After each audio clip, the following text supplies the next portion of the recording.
From lust to love to devotion. What if I told you this is the same life energy, just expressing itself differently at different life stages, fulfilling the human need for pleasure, fulfillment, and bliss? A human being has a deep sense of incompleteness, a quiet longing, like a seed longing to be a flower. Lust belongs to the body. When two bodies meet, there is a moment of completeness, a moment of pleasure. Love belongs to the mind. When two minds meet, there is a sense of fulfillment.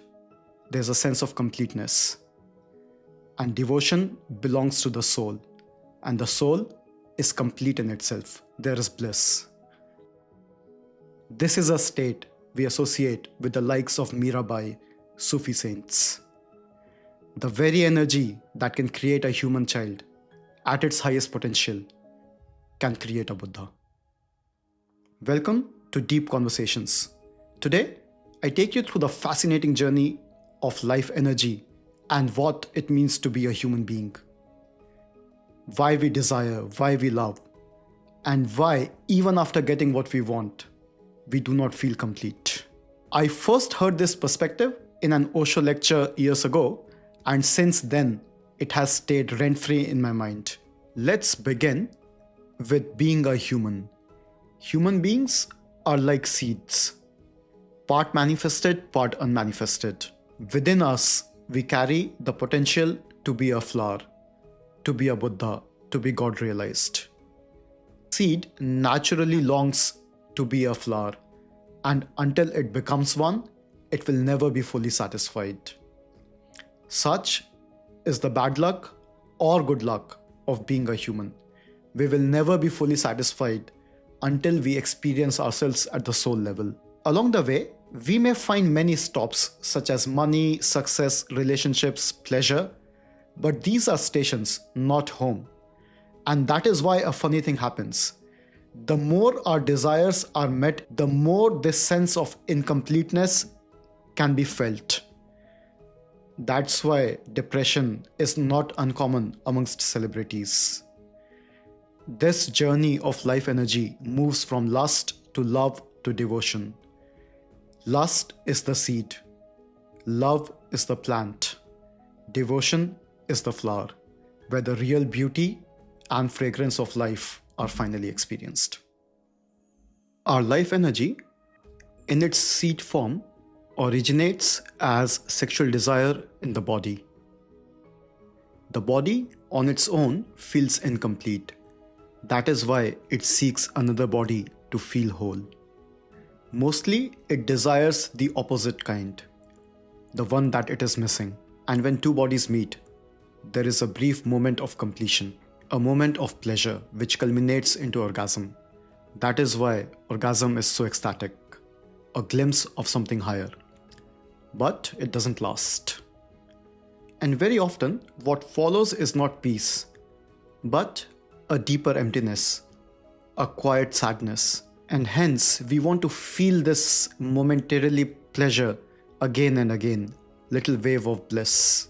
The body is the most solid form of energy. And that is why at the body level, the separation is also the highest. Think of it like two ice cubes. They can be close to each other, they can touch each other, but they cannot merge. They remain separate. That is why lust cannot truly sacrifice. It wants to possess the other. It wants to conquer the other. This energy is not good or bad by default. It has the potential to go downward, closer to our animal instinct, or to be purified to reach our Buddha nature. When life energy moves from the body to the mind, lust transforms into love. The mind wants to love and be loved.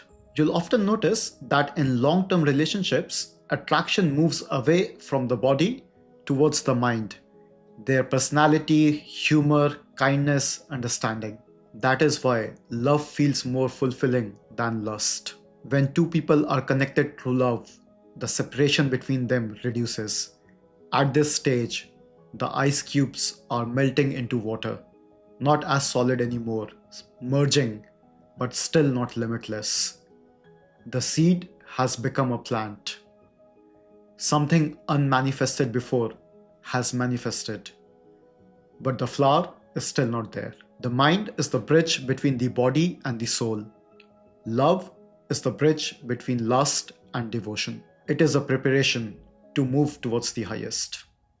When life energy moves from the mind to the soul, love transforms into devotion. At the level of the mind, our love is still directed towards a person or few people and is still conditional. When this love purifies into devotion, this love becomes universal. Love for all, love for God, one becomes love itself. That is why devotion feels different. The soul is complete in itself. There is no separation between devotee and God. And what follows is incredible bliss. This is the state we associate with people like Mirabai, Chaitanya Mahaprabhu, Sufi saints. People who lived, sang, and danced in ecstasy of divine union, an overflow of bliss and energy. At this stage, the water has turned into vapor. No boundaries, no limits, becoming one with the sky. The seed has finally become a flower, full of beauty and fragrance. This is the alchemy of life energy. From lust to love to devotion. From body to mind to soul. The process of transforming life energy from sexual desire to devotion, from seed to flower, is called brahmacharya in the Indian spiritual traditions. Most people today think brahmacharya means only celibacy. It is much deeper than that. Brahmacharya comes from two words, Brahmacharya. Brahma means the absolute reality or the divine. Charya means the way of life. Brahmacharya literally translates into the way of life that takes you to the divine. Brahmacharya is the process, is the alchemy of preserving, refining, and redirecting our energy from lust to love to devotion.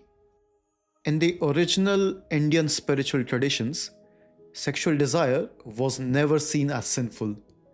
On the contrary, it was seen as divine energy. That is why there is erotic imagery on temples of Khajuraho, on the outside walls of Khajuraho, and there's a deep symbolism to it.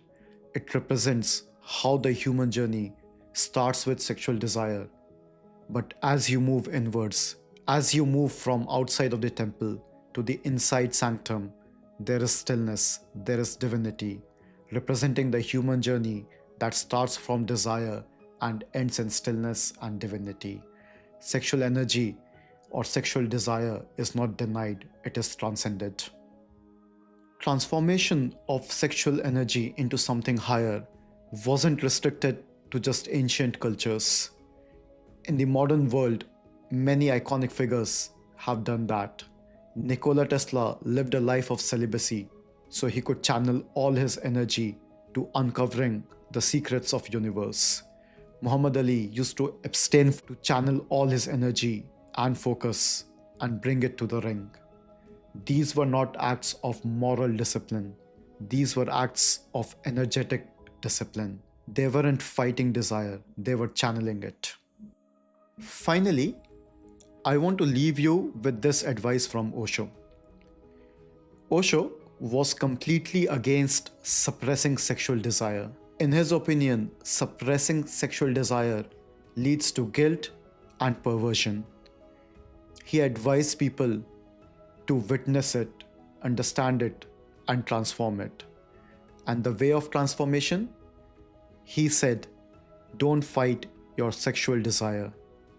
Rather, focus on something else. Focus on God, focus on meditation. When you find a diamond, your desire for stones automatically fall away. When you find something higher, your desire for low automatically falls away. This is the deeper meaning behind lust, love, and devotion. Life energy, when understood, could become a doorway from the human to the divine. I hope this conversation helped you see life energy in a completely new light. I'd love to know your thoughts on this. Let me know in the comments, please. Next week, we return to revisiting masters and we look at Mahavir, one of the greatest incarnations to have walked this planet, and his message of nonviolence or ahimsa. If you thought you understood nonviolence, you are in for a surprise. You will see nonviolence in a light like never before. And I give you a sneak peek into the giants of India, probably one of the richest communities per capita in the world, and at the same time, the most drawn to self-realization or the path of moksha. See you in the next episode.